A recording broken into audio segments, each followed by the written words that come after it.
Bom dia, boa tarde, boa noite, camaradas. Esse é mais um vídeo do Marxismo Bárbaro. Espero que a câmera esteja aceitável.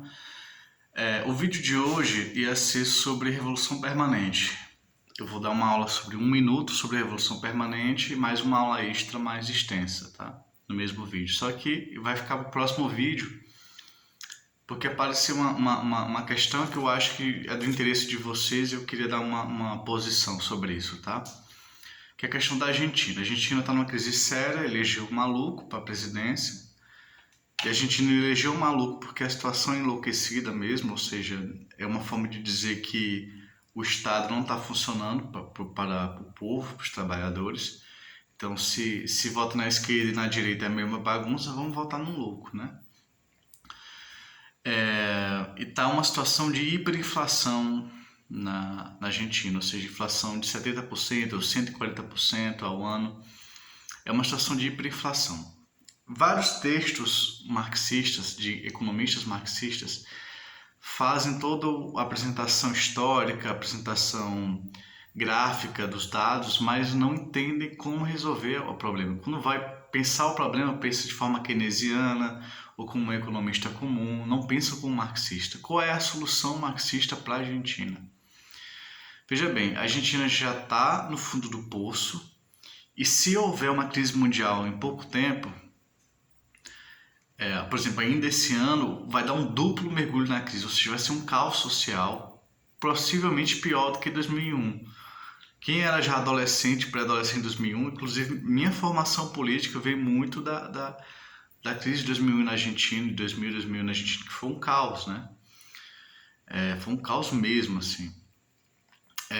E, no entanto, nem os trotskistas, que são o marxismo mais ortodoxo, agem de forma trotskista, agem de forma marxista. Bom, quando você tem uma inflação de 100%, quando você tem uma inflação, por exemplo, de 10% ao ano, você exige aumento salarial, unificar as greves por aumento salarial já, certo?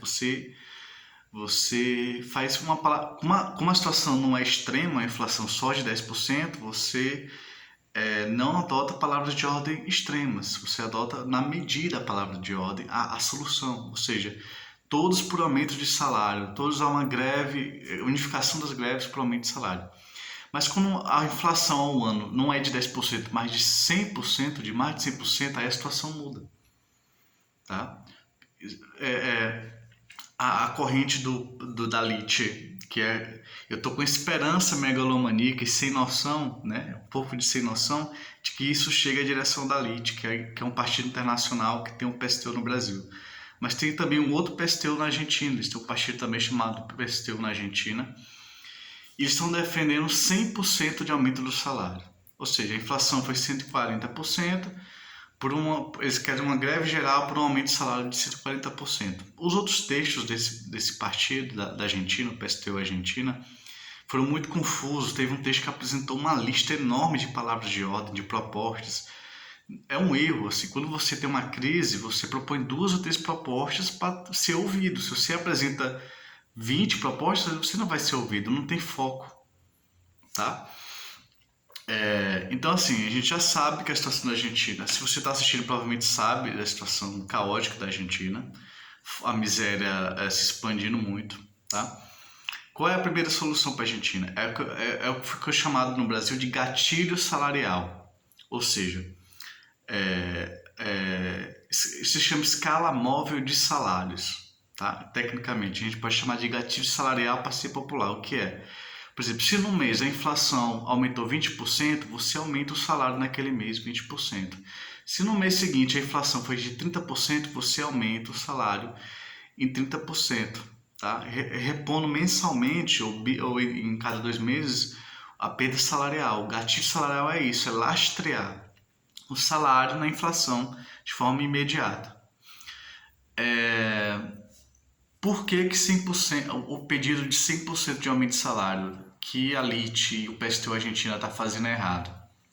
Isso foi tentado na França. Na França, na década de 30, havia uma hiperinflação na década de 30 na França. Tá?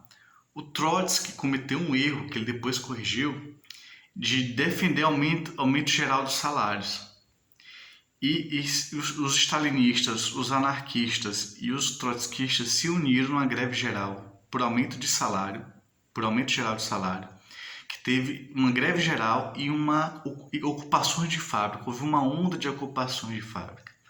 Problema, foi uma situação revolucionária que, em vez de fazer a revolução, fez ocupações de fábricas em todo o país só por aumento de salário. Só por aumento de salário. O que fez a burguesia? A burguesia deu. A burguesia deu aumento de salário porque ela sabia que um mês depois a hiperinflação ia consumir os salários do mesmo jeito. Então, a burguesia se alegrou quando a classe operária francesa, na década de 30, exigiu aumentos salariais gerais, porque podia dar, é uma coisa que ela poderia dar, que depois o imposto inflacionário, a inflação serve de imposto para o rico ficar mais rico, para derrubar os salários. Então, o imposto inflacionário consumiu o salário logo em seguida dos trabalhadores franceses, ou seja, foi uma desmoralização, porque conseguiram com muito esforço uma conquista pequena que foi corroída pela inflação logo em seguida. Esse é o risco na Argentina. Quando o PSTU Argentina pede 100% de aumento salarial, ele está cometendo um erro grave que não vai solucionar o problema. É mais fácil... Uma outra proposta que eu defendo é que a gente crie uma frente única dos trotskistas, da esquerda, porque o trotskismo lá é muito forte, tem partidos muito forte, puxar uma frente única por gatilho salarial. E, inclusive, a terceira proposta, né, tem essa do gatilho salarial, uma proposta, a partir desse gatilho salarial, aí pensar uma greve geral e pensar também uma greve geral por tempo indeterminado e pensar também proibir que os alimentos sejam exportados. Ou seja, como o dólar está disparado, está lá no alto e o peso argentino vale nada, a burguesia camponesa, a burguesia rural, prefere exportar, porque é muito dólar que ela recebe na exportação, do que abastecer o mercado interno. E o mercado interno não está sendo abastecido, tem hiperinflação. Qual é a solução? Eu pensei, esse é especificamente por causa do argentino, tá? Você vai criar uma série de protestos pedindo para proibir a exportação de grãos e alimentos. Tudo que é rural, carne, frango, carne bovina, frango, soja e tudo mais, não vai ser mais exportado. Inclusive, os deputados de extrema esquerda podem fazer um projeto de lei para impulsionar mais ainda a luta, sabe?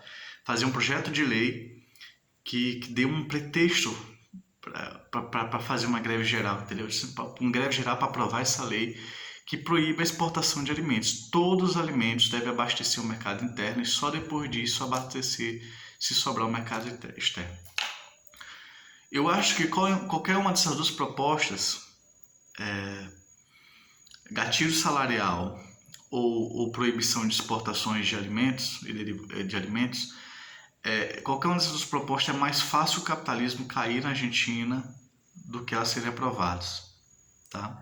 Repito, é mais fácil o capitalismo cair na Argentina do que serem aprovados. Por quê? Porque quebra o sistema, quebra a lógica da coisa, gera uma guerra civil, literalmente, gera uma guerra de classe muito intensa, insuportável, que ou um lado vence ou o outro lado vence. Isso quer dizer que a Argentina, se a gente acertar muito, que essas propostas eu acho que são as corretas, e se tivesse duplo mergulho na crise, a gente tem a chance de implementar o socialismo na Argentina, tá? E há condições. Eu tenho uma hipótese, eu vou deixar aqui registrado, caso futuro, que o trotskismo meio que tome o poder apesar dele mesmo, tá? Existe a possibilidade de uma revolução socialista na Argentina, por causa da crise, e por causa da crise mundial que talvez chegue logo. Se essa dupla crise se consolidar, talvez o trotskismo argentino, que é cheio de problemas, tome o poder, e precisa que o Brasil também tome o poder. Então, pode ser um astro para tomar o poder no Brasil, tá? Através do PSTU brasileiro, inclusive, do novo PCB, RR, outras correntes trotskistas, como a esquerda marxista e tal. Mas o fato é que o trotskismo lá é fortíssimo, desde a tradição de Noel Moreno. E meio que apesar deles mesmos, se a crise for muito dura, eles tomem o poder. Tá? É uma hipótese, porque já aconteceu de partidos stalinistas que não queriam tomar o poder, tomaram o poder. Isso aconteceu, tá? Aconteceu em Cuba, aconteceu na China e em outros tantos países, em que os partidos stalinistas queriam governar para a burguesia, não queriam tomar o poder e acabaram tomando o poder. Imagine partidos centristas de origem revolucionária, partidos revolucionários, tá? Então, se o PSTU argentino adotar essas propostas, creio eu que terá mais chances de tomar o poder. E ao chamar essas propostas, tentar convencer a vanguarda, não as massas, mas a vanguarda das propostas, tentar fazer uma frente única em todas essas propostas, pode ganhar militantes dos outros partidos e talvez a frente única. Eu estou falando muito sério, isso parece alucinação, algo distante, um exagero, um delírio, mas é possível que isso aconteça mesmo, a possibilidade é real. Quando o Lenin chegou não estou me comparando com o Lenin, tá? Longe disso, 1000 anos-luz, mas Lenin chegou na Rússia, eles todo o poder aos soviets, os militantes do partido escreveram cartas para outros militantes dizendo assim, parece que Lenin perdeu a sanidade mental. Eu acho que ele está louco. Tive cartas mesmo, assim, é um registro histórico em que militantes da direção nacional do partido bolchevique, por Lenin defender todo o poder aos soviets, duvidaram da sanidade mental do Lenin. Você vê, a coisa é nesse ponto. Então, a crise é muito séria lá. Não é à toa que um liberalóide alucinado foi eleito presidente. Isso é um sinal dos tempos, tá?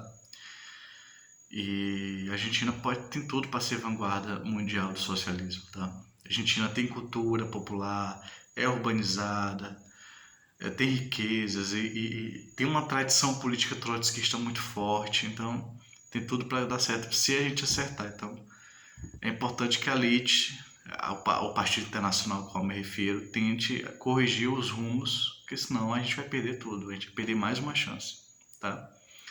É isso, prometo que o próximo vídeo vai ser mais teórico, vai ser uma aula nova sobre Revolução Permanente e a gente se vê, tá? Abraço.